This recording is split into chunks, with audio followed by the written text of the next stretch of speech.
Pain, that medically elusive evil. What about changing the focus from controlling pain to understanding pain as more than a symptom? Can pain be cheated? My name is Dr. Dean, chiropractor and physiotherapist. My goal is to reframe how medicine understands pain to improve care.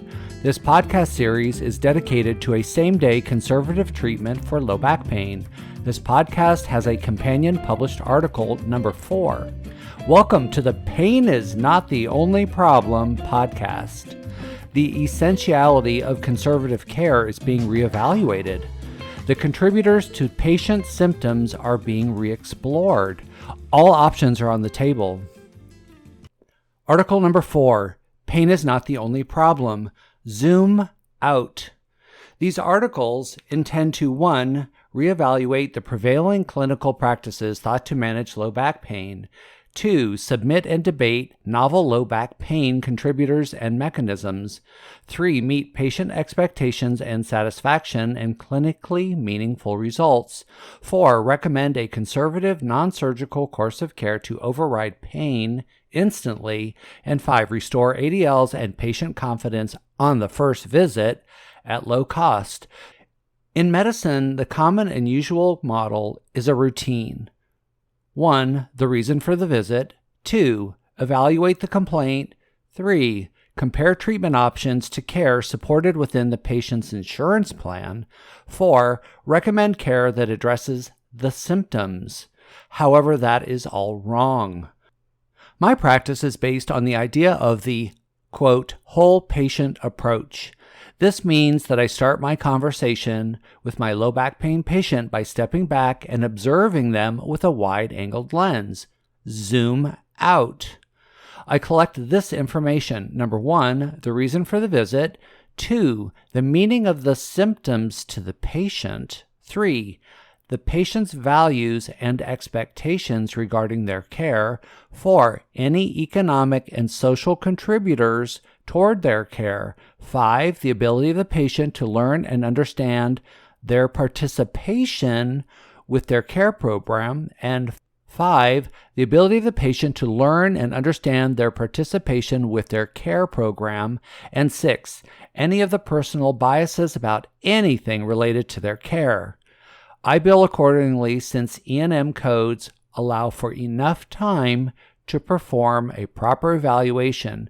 Therefore, there is no reason to rush, and there is no excuse not to do a full evaluation. I stand behind all of the care that I manage in my office. My patients are assured that they will feel better today and that I will not delay their care, and that the reason or mechanism of injury will be clearly explained to them. My practice brand is that I will resolve the patient's problem within 1 to 4 visits at low cost. However, I am usually proficient enough to get it solved in 1 visit. I am fascinated by advanced imaging, but I do not rely on advanced imaging since its utility is primarily to confirm a diagnosis, not to make one. Patients are not pictures, and by pictures, I mean advanced imaging. Zoom out means that the physician includes a wide-angle lens approach towards care that focuses primarily on dysfunction associated with the complaint. This means the symptoms felt plus changes in the ability to do an action, but likely does not explain only the pain. This is what's called SCAD, S-C-A-D, symptomatic compensation to associated dysfunction. Dion et al. 2001 offers us this.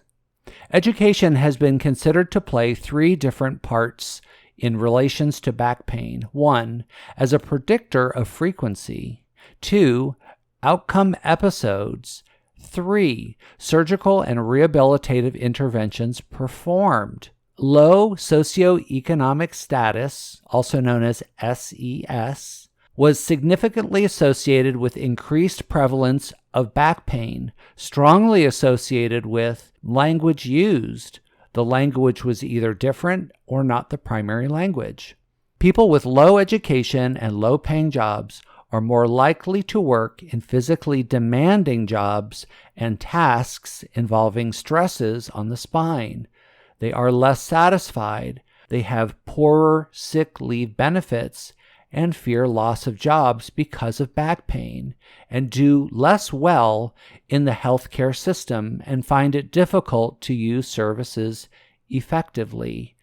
Again, that comes to us from Dion et al., 2001. Doctors look at pain as something to be removed, not understood. Pain is not the VAS scale. It is not a frown face or a smiley face on a card. Pain is not an MRI of a disc herniation. Pain starts to have meaning when your patient is bent over holding their back. Pain is intolerably bad medical advice again. Pain is needles and scalpels. Pain is witnessing a head-on car crash in real time. Pain is watching a 6-year-old boy dressed in a suit at a funeral crying with his forehead on his father's casket.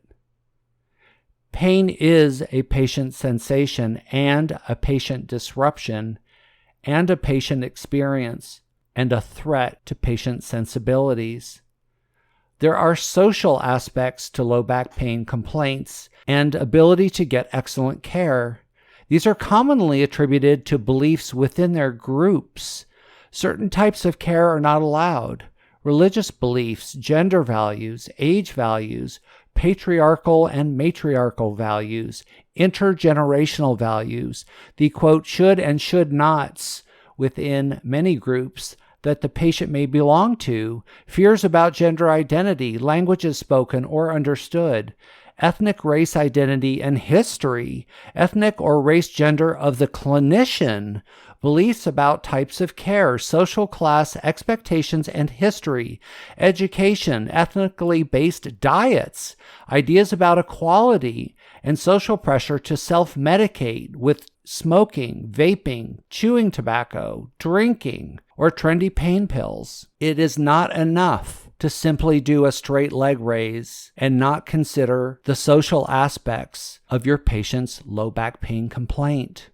There are economic aspects to low back pain complaints and ability to get excellent care. These are commonly attributed to financial class, job title, job satisfaction, collar class, wage and wage safety, affordability for insurance, and what I mean is affordable being the deductible being high, or the monthly payment being high, or being forced to pay cash, or to pay cash for supplies, or to pay cash for medications, or put supplies and medications on credit cards. The geography, ability to book and get to appointments, ability to get supplies and medication, childcare coverage while the patient is at the patient's appointment, debit and credit card issues, food safety and nutrition, internet access to access medical records or to book appointments, proximity to toxins and poor sanitation, and the like. Do you code for any of these with your low back pain cases? F43.9, reaction to stress. F45.7, state of emotional shock. Z63.4, bereavement. Z59.9, housing insecurity. Z56, employment problems. Z62, negative life events. Z56.2, threat of job loss. Z56.81, sexual harassment. Z63.5, divorce. Z63, primary care support problems. Z63.8, caregiver stress. Y07, neglect by family member. Are you including these codes with your low back pain patients, or are you just coding for back pain? A complete patient diagnosis includes social aspects and economic aspects. It is not as simple as coding for pain, and it is not fair to the patient's case to code only for pain. Pain is not the only problem. Any combination of socioeconomic aspects can contribute to low back pain or make it worse and must be considered. Is the clinician contributing to the problematic failure of care when these aspects are ignored and not diagnosed? Simply coding for low back pain is not enough, Advocate for your patients by practicing beyond the common and usual model. Zoom out. Thank you for joining me today. Let's advocate for improved patient satisfaction and for the profession. Let's demonstrate a cross-culture willingness to strengthen medicine.